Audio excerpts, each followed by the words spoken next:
नमस्कार, मी अपूर्वा. माझ्या चॅनलवर पुन्हा एकदा तुमचे स्वागत आहे. नेहमी सॅटर्डे संडेला घरातील जादाची कामे करून कंटाळा आला असल्यामुळे आम्ही या वीकेंडला बाईकवरून कुठेतरी एक्सप्लोर करायचे ठरवले. मग आम्हाला असे सर्च करता करता प्रथमेश रिसॉर्ट खेड शिवापूरबद्दल समजले.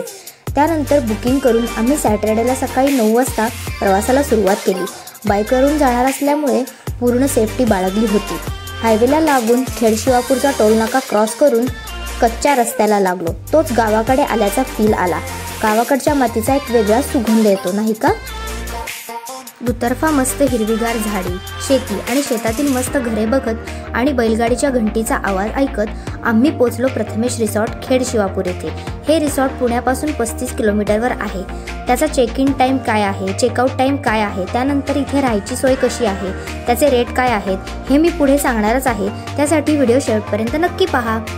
आणि हो, माझा इथे येऊन एक्सपिरियन्स कसा होता हे देखील मी तुम्हाला या व्हिडिओमध्ये सांगणार आहे. या रिसॉर्टमध्ये वन डे आलेल्या लोकांसाठी पार्किंग वेगळे आहे, तर स्टेसाठी आलेल्या लोकांसाठी पार्किंग वेगळे आहे.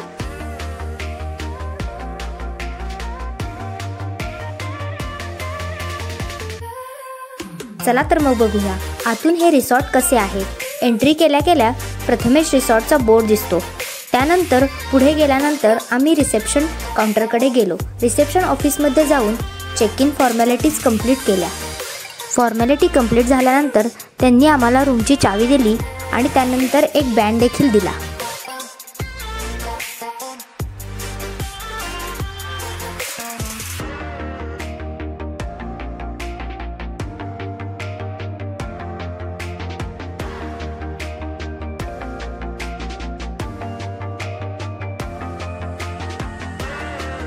नंतर आम्ही रूमकडे जायला निघालो. तिथे चिरा कॉटेज गार्डन व्ह्यू, चिरा cottage river view, wooden cottage garden view, wooden cottage river view, त्यामध्ये फॅमिली, कपल अशा रूम्स अवेलेबल आहेत. आपल्या गरजेनुसार आपण चूज करू शकतो. आम्ही दोघंच गेलो असल्यामुळे आम्ही कपल रूम घेतली होती. हे आहे चिरा कॉटेज गार्डन व्ह्यू. आता बघूया रूम कशी होती. एंट्री केल्या केल्याच समोरच वॉश बेसिन, त्यानंतर ग्लास डोअरच्या मागे वॉशरूम हे एकदम क्लीन होते.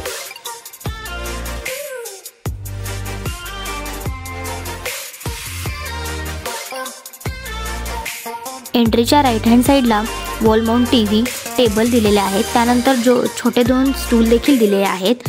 इकडे ड्रेसिंग टेबल आहे, किंग साईज बेड, वॉर्डरोब अशा गोष्टी अवेलेबल आहेत. त्यानंतर भरपूर मोठे टेरेस आहे. टेरेसला गार्डन व्ह्यू आहे. मस्त 2 खुर्च्या आणि टेबल दिलेला आहे जिथे आपण बसून मस्त गप्पा मारू शकतो. या गार्डनमध्ये तुम्ही खेळू देखील शकता. हे जे कॉटेजेस दिसत आहेत ते रिव्हर साईड व्ह्यूज कॉटेजेस आहेत, चिरा कॉटेज आणि वुडन कॉटेजेस.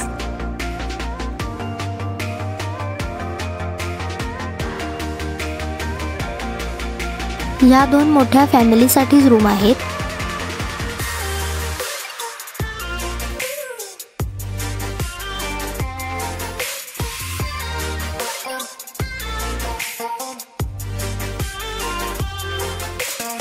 त्यानंतर आम्ही मस्त गार्डनमधून फिरत होतो. तिथे फोटो काढत होतो, व्हिडिओज घेत होतो, गप्पा मारत होतो, मस्ती करत होतो. पण खरं सांगू का, दोघं आले असल्यामुळे फार बोर होत होतो. मग मी जाऊन बसले झोक्यावर आणि म्हणलं काढ आता माझा व्हिडिओ. झोका घेत असताना मला माझ्या गावाकडची आठवण झाली. आम्ही लहानपणी असेच आमच्या इकडे घाटावर जायचो आणि मस्त खेळायचो.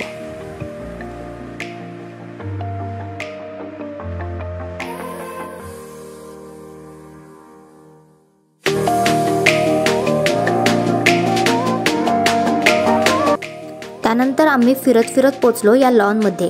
तिथे एक मोठा ग्रुप आला होता. त्यांच्या ऑलरेडी इथे काहीतरी ॲक्टिव्हिटीज चालू होत्या.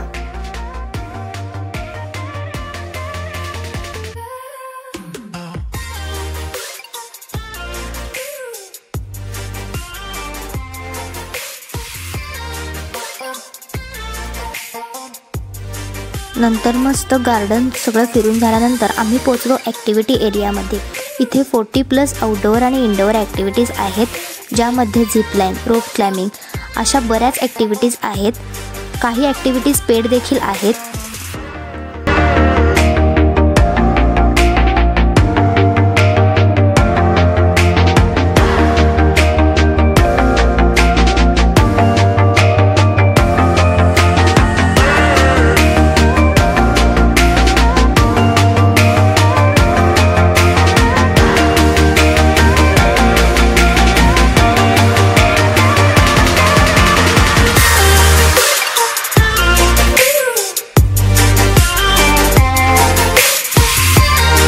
मनसोक्त ॲक्टिव्हिटीज करून झाल्यामुळे आम्हाला आता भरपूर भूक लागली होती, त्यामुळे आम्ही पोचलो डायनिंग एरियाकडे।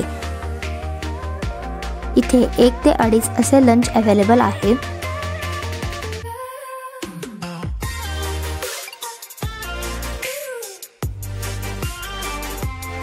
आज आम्हाला लंचमध्ये पापड, कांदा, लिंबू, काकडी, त्यानंतर मस्त ढोकळा, गोडमध्ये मस्त गुलाबजामुन, 2 प्रकारच्या भाज्या ज्यामध्ये एक पनीरची आणि एक मिक्स व्हेज, नंतर दाल, राईस असे अवेलेबल होते। इथे जैन फूड देखील अवेलेबल आहे। जर तुमची काही स्पेसिफिक अशी रिक्वायरमेंट असेल तर त्यानुसार ते फूड देखील तसे बनवून देतात। फक्त तिथे व्हेज फूडच मिळते, नॉनव्हेज फूड मिळत नाही। आणि काही स्पेसिफिक रिक्वायरमेंट सांगितली तर त्याचे सेपरेट चार्जेस देखील लावत नाहीत। पेटपूजा तर झाली होती, मग आम्ही गेलो स्विमिंग पूलच्याकडे।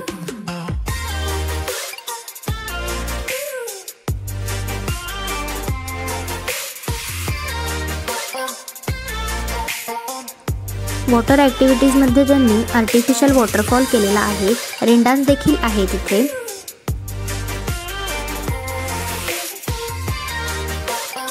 मी पण मस्त त्या वॉटरफॉलमध्ये थोडंसं खेळून घेतलं, पण भिजले नाही, कारण तिथे स्विमिंग कॉस्ट्यूम कंपल्सरी आहे। जर तुम्ही स्विमिंग कॉस्ट्यूम आणला नसेल तर तिथे रेंटवर घेऊ शकता। पर हेड 50 रुपीज चार्जेस आहेत। मी इंडोअर ॲक्टिव्हिटीजकडे गेलो, जिथे तुम्ही चेस, पूल, त्यानंतर कॅरम आणि लहान मुलांसाठी छोट्या ॲक्टिव्हिटीज देखील अवेलेबल आहेत।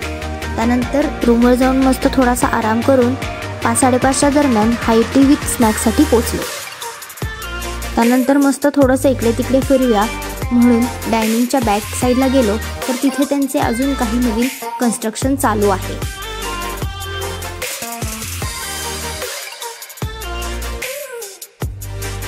आणि मस्त फिरून झाल्यानंतर तिथे 8 वाजता DJ असतो।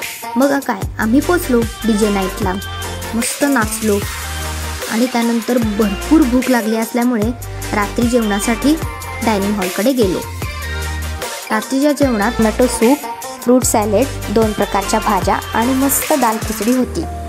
भरपूर जेवण केल्यामुळे आम्ही रात्री मस्त रातकिड्याच्या आवाजात शतपावली करत करत भूतांच्या गोष्टी एकमेकांना सांगितल्या आणि त्यानंतर रूमवर जाऊन झोपलो। सकाळी तिथे मस्त असे प्रसन्न वातावरण होते।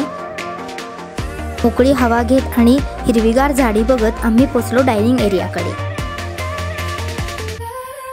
त्यानंतर आम्ही हेवी ब्रेकफास्ट करून परतीच्या प्रवासाला निघालो।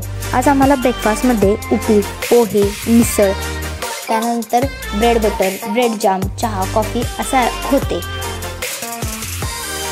आणि आता तुमच्या मनातला प्रश्न की माझा इथला एक्सपिरियन्स कसा होता? आम्ही दोघंच आलो होतो। जर तुम्ही फॅमिली किंवा फ्रेंड्स अशा ग्रुपबरोबर आलात तर तुम्हाला अजून जास्त इथे मजा येऊ शकते। आणि आता सगळ्यात महत्त्वाचे की इथल्या चेक इन टायमिंग काय आहे, चेकआउट टायमिंग काय आहे, त्यानंतर पर हेड चार्जेस काय आहेत, त्यानंतर कपल रूमचे चार्जेस काय आहेत आणि इथे आपण कसे येऊ शकतो।